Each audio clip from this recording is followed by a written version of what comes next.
Se essa retrospectiva não te deixar pelo menos com a pulga atrás da orelha, meu amigo, então a verdade não te interessa.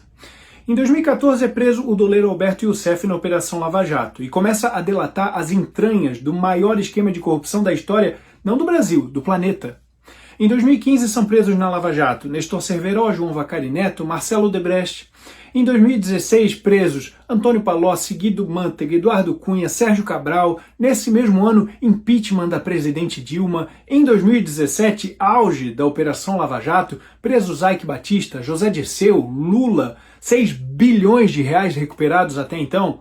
Em 2018, na mesma eleição em que Geraldo Alckmin declara a célebre frase, que a quadrilha quer voltar à cena do crime, se referindo ao PT, Jair Bolsonaro é eleito presidente depois de uma ascensão meteórica como um símbolo anticorrupção que marca o início de um governo com quem o próprio crime organizado declara não ter mais o diálogo cabuloso humano que tinha com os governos anteriores.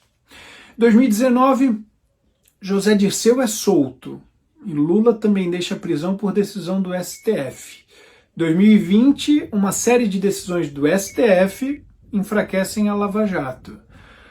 2021, Moro é declarado parcial nos processos de Lula e STF anula todas as condenações de Lula e meses depois ainda o torna novamente elegível.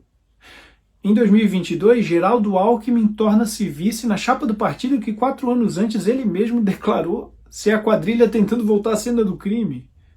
Durante a campanha eleitoral também ficou proibido ligar a imagem de Lula com Nicolás Maduro, apesar da conhecida amizade de longa data. Foi proibido também chamá-lo de ex-presidiário ou ex-condenado, apesar dele haver sido condenado e preso.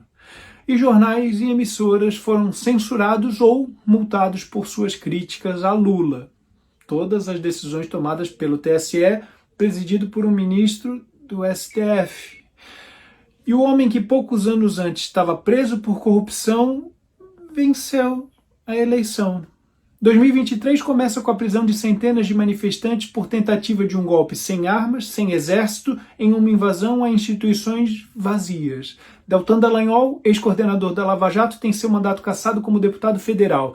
Sérgio Cabral volta a morar na sua cobertura no Leblon, depois de ser solto no final do ano anterior pelo STF, numa progressão de seus mais de 400 anos de pena.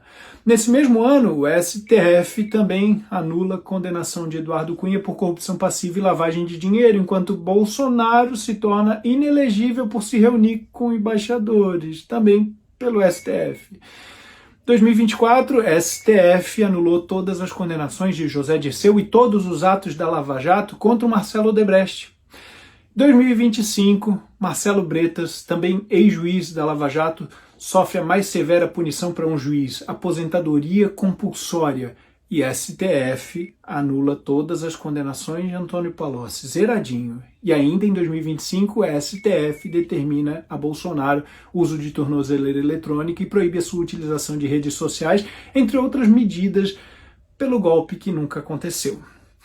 Você percebe 2 movimentos muito claros em direções opostas? Em um deles, combate à corrupção, PT se esfarela em escândalos, impeachment, empresários políticos presos, réus confessos, bilhões devolvidos e Bolsonaro surgindo como a principal figura antissistema. No outro você vê presos sendo soltos, condenações anuladas, os juízes que os condenaram sendo punidos e Bolsonaro sim se tornando inelegível e na iminência de ser preso. Você entende que para um movimento ser verdade, o outro precisa ser uma série de narrativas falsas? Ou o Bolsonaro era mesmo a peça antissistema, a pedra no sapato, que representa o movimento anticorrupção que deixou muita gente chateada, afinal só no Petrolão são 40 bilhões de reais, e que fez o sistema fazer o que fosse necessário, se reorganizar para retomar o controle, inclusive tirar o homem da prisão e colocá-lo na cadeira da presidência?